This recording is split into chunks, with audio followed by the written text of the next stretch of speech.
बिस्मिल्लाहिर्रहमानिर्रहीम। अस्सलाम वालेकुम। Welcome to my YouTube channel. उम्मीद आप सब लोग बिल्कुल ठीक होंगे। आज की वीडियो में हम लोग करेंगे CS 627 मिड टर्म प्रिपरेशन। इसमें आपके साथ जो भी important short long question answers होंगे मिड टर्म के हवाले से वो आप लोग के साथ शेयर किए जाएंगे और साथ उनके आंसर भी यहाँ पे प्रोवाइड किए गए हैं। ये क्वेश्चन मोस्टली जो पेपर्स में मिड टर्म के पेपर्स में रिपीट होते हैं, ये वो वाले क्वेश्चन हैं। तो अगर आप हमारे चैनल पर न्यू है तो चैनल को सब्सक्राइब करें। इस वीडियो की डिस्क्रिप्शन में व्हाट्सएप चैनल का लिंक है। वीडियो की तमाम अपडेट के लिए आप उधर ज्वाइन कर सकते हैं। अपनी वीडियो स्टार्ट करते हैं। जो हमारे पास फर्स्ट क्वेश्चन है वो है शॉर्ट क्वेश्चन है, what are the two modes of symmetric encryption. के सिमेट्रिक इंक्रिप्शन के कौन से दो मोड्स हैं, उनके नाम लिखें।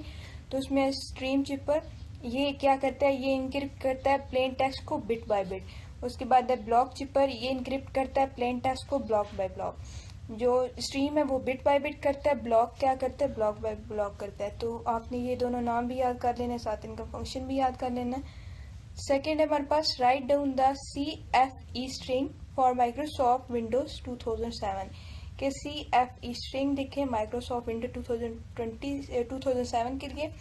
तो CFE string common platform enumeration CPE formatted entry, ये केस फॉर माइक्रोसॉफ्ट विंडो 2007 के लिए होता है, जो लाइकली रेफर करती है विंडोज 7 को। ये फॉलो करती है स्टैंडर्ड CPE फॉर्मेट्स को, जिसमें साइबर सिक्योरिटी टूल्स होते हैं जैसे कि Qualys, Nessus, NIST, NVD national vulnerability database. तो अब इसका CFE स्ट्रिंग ये है CPE:\O:\Microsoft:\Windows 7। तो ये इसके नीचे इनको ब्रेक डाउन किया, CPE:\O ये रेफर करता है ऑपरेटिंग सिस्टम को, माइक्रोसॉफ्ट वेंडर नेम को रिप्रेजेंट करता है, विंडोज 7 प्रोडक्ट नेम को रेफर करता है। अब इसकी एग्जांपल है विंडोज 7 प्रोफेशनल के लिए ये वाला यूज होगा CPE:\O माइक्रोसॉफ्ट विंडोज 7 प्रोफेशनल, और अल्टीमेट के लिए CPE:\0 Microsoft Windows 7 ultimate. Professional की जगह अल्टीमेट आ जाएगा। उसके बाद जो हमारे पास थर्ड क्वेश्चन है वो है, what are the two types of IDS instruction detection system. तो वो फर्स्ट हमारे पास नेटवर्क बेस्ड IDS NIDS जो मॉनिटर करता है नेटवर्क की ट्रैफिक को, फॉर स्पीशियस एक्टिविटीज़ को मॉनिटर करने के लिए नेटवर्क पे हम NIDS का यूज़ करते हैं। होस्ट बेस्ड IDS HIDS ये मॉनिटर करता है इंडिविजुअल डिवाइसेस को, होस्ट डिवाइसेस को मॉनिटर करने के लिए हम HIDS का यूज़ करते हैं। उसके बाद लॉन्ग क्वेश्चन हमारे पास, what are the challenges and vulnerability exploits, right down the names of two password vulnerabilities and how they can be exploited. तो चैलेंजेस क्या हैं, ये इंक्रीज करता है कम्प्लेक्सिटी ऑफ द सिस्टम्स को, एडवांस persistent थ्रेट्स आते हैं इसमें, उसके बाद इनसाइडर थ्रेट्स आते हैं और लैक ऑफ यूजर अवेयरनेस आती है इसमें। अब जो to types of password vulnerabilities हैं और उनको कैसे एक्सप्लॉइटेड किया जाता है, तो वो है ब्रूट फोर्स अटैक और rainbow table attack. Brute force attack क्या करता है, attackers try all possible password combination until they find the correct one.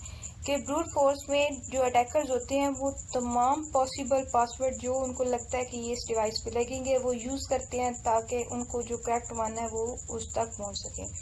उसके बाद है rainbow table attack, attacker use pre computed hash values of common password to match against stolen password hashes.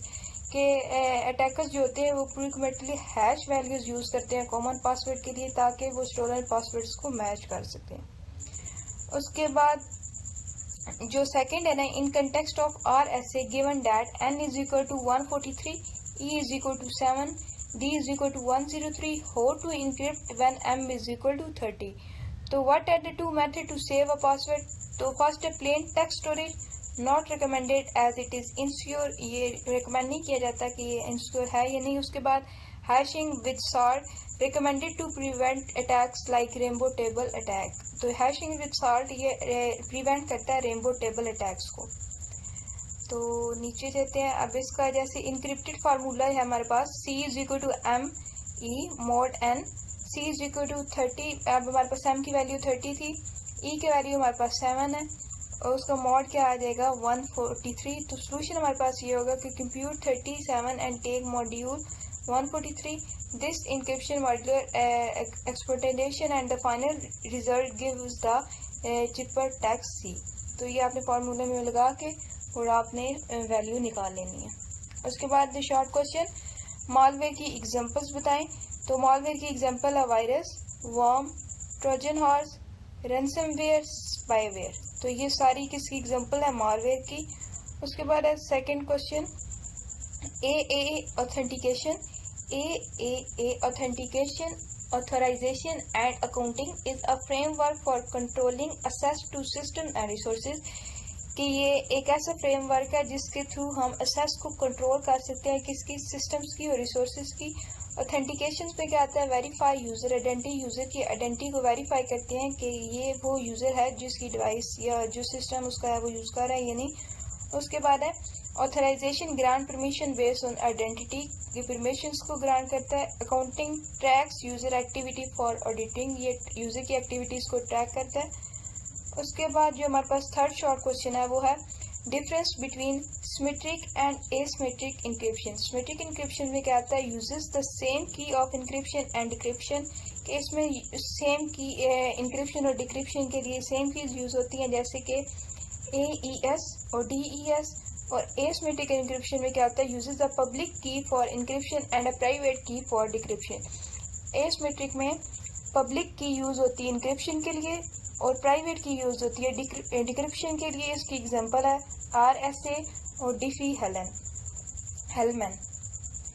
उसके बाद जो long question है हमारे पास वो है authentication and access control, MAC, DAC, ABAC, RBAC। तो इनको आप लोगों ने एक्सप्लेन करना है। तो MAC stand for mandatory access control. तो access is based on security levels and clearance level.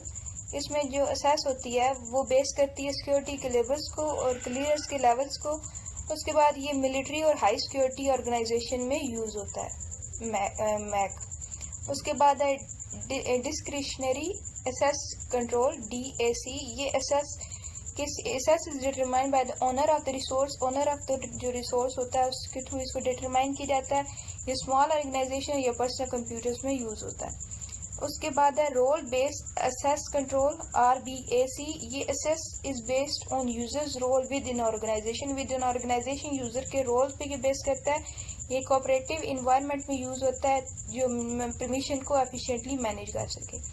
उसके बाद है attribute based access control, ABAC। ये एक्सेस करता है, access is granted based on attributes of the user, resources and environment. के access users के resources के और इन्वायरमेंट के ऊपर बेस की जाती है। ये यूज़ होता है डायनेमिक में, ये क्लाउड इन्वायरमेंट्स में। उसके बाद जो सेकंड लॉन्ग क्वेश्चन है वो टाइप्स ऑफ यूनिक आइडेंटिटीज। तो unique identity user name password हो गया, बायोमेट्रिक आईडीज होगी जिसमें फिंगरप्रिंट आता है, रेटिना आता है, फेस रिकग्निशन आती है। उसके बाद स्मार्ट कार्ड्स हो गए या टोकन्स हो गए, वन टाइम पासवर्ड हो गया, RFID या NFC बेस्ड आईडीज होगी। तो ये कौन सी हैं? ये आपके पास टाइप्स ऑफ यूनिक आईडीज है। तो ये आपने नाम याद कर लेने हैं, लॉन्ग क्वेश्चन के वाले से ये इंपॉर्टेंट है। उसके बाद है डिफाइन हेलमैन सीक्रेट बाय की कैलकुलेशन। इसमें आपके पास गिवन था prime number PPP, generated GGG और private keys AAA and BBB। तो स्टेप्स ये हैं कि आपके पास कि both parties agrees on a public prime P and base G। उसमें यूज़र 1 को अलाइस है जो सिलेक्ट करता है प्राइवेट की A एंड कंप्यूट करता है उसको। उसके बाद जो यूज़र 2 है वो बॉब है, वो सिलेक्ट करता है प्राइवेट की को और फिर वो एक्सचेंज करते हैं A एंड B को और फिर कंप्यूट किया जाता है शेयर सीक्रेट कीज़ को। तो ये आपके पास लॉन्ग क्वेश्चन में इस तरह आ सकता है। उसके बाद है short question, two password storage method. Two password storage method क्या है? तो उसमें प्लेन टेक्स्ट स्टोरेज है और हैश स्टोरेज विद साल्ट है। तो प्लेन टेक्स्ट स्टोरेज क्या होता है? Storing password as they are not secure, कि जिस तरह पासवर्ड है उसी तरह उसको सिक्योर किया जाए, तो मतलब सेव किया जाए, तो वो होता है प्लेन टेक्स्ट स्टोरेज और ये सिक्योर नहीं है, ठीक है। उसके बाद जो सेकंड है वो हैश स्टोरेज विद साल्ट है, storing password hashes with added randomness.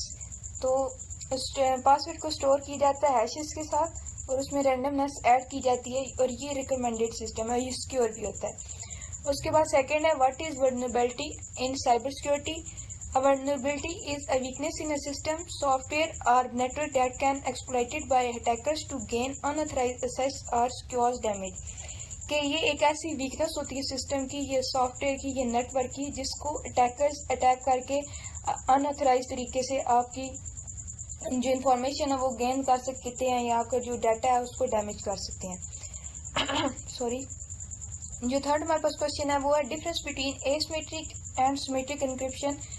तो सिमेट्रिक एन्क्रिप्शन में है सिंगल की फॉर इंक्रिप्शन एंड डिक्रिप्शन, लेकिन ऊपर भी हमने पढ़ा। और एसिमेट्रिक में क्या होता है, पब्लिक की होती है इंक्रिप्शन के लिए और प्राइवेट की होती है डिक्रिप्शन में।